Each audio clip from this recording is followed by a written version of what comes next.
No city knows how to throw a party quite like New Orleans, which hosted Super Bowl IV in 1970. The first Super Bowl held in the Big Easy proved to be a difficult task. The game featured the Vikings and the Chiefs, but there was much more to see than just football. Pre-game festivities began with a parade modeled after Mardi Gras. If you're going to do something here in New Orleans, if you're going to try it, you better go all the way if you call yourself entertainment. Going all the way included the release of 20,000 colored balloons and 3,000 birds, nearly causing a mid-air catastrophe that resembled an Alfred Hitchcock horror film revisited. It looked for a moment there was going to be a collision. They missed by inches of really have a calamity. As pigeons filled the horizon, dueling trumpeters representing each team played the national anthem.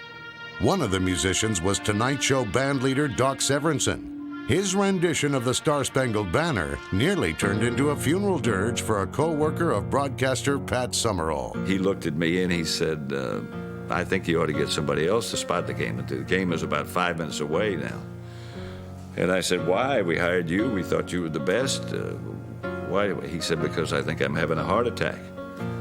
And with that, he falls right over in the booth. He wasn't the only one falling flat, as a hot air balloon destined to soar struggled to get off the ground. It was a little windy that day, and the floats and the hot air balloons started going over toward the stands. The balloon holding a Viking mascot caromed out of control, resembling a sinking Nordic ship with no life preserver.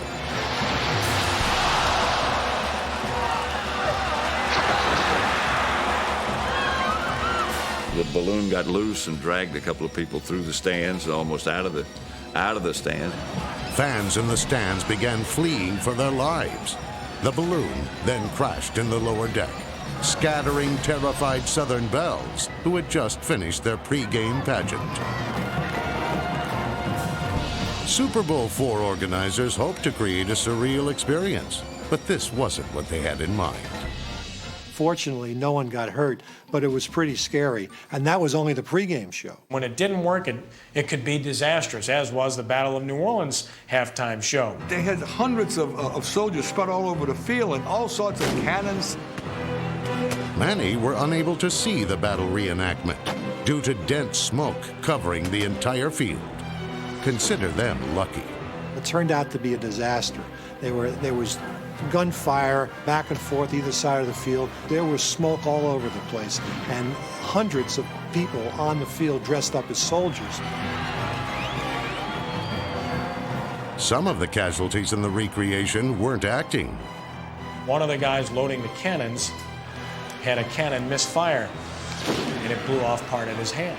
The dance team at the time, they were standing no more than 15 feet from where that happened, and they witnessed this take place, and some of them were literally sick to the stomach. As far as I'm concerned, that's the last Battle of New Orleans that we're going to be involved in. After that particular faux pas, as we call it down here, they toned it down significantly. Learning from the mistakes of its past, New Orleans has hosted the big game more than any other city. Perhaps the blunders of Super Bowl IV were a blessing in disguise, as New Orleans is now the premier Super Bowl site of the NFL.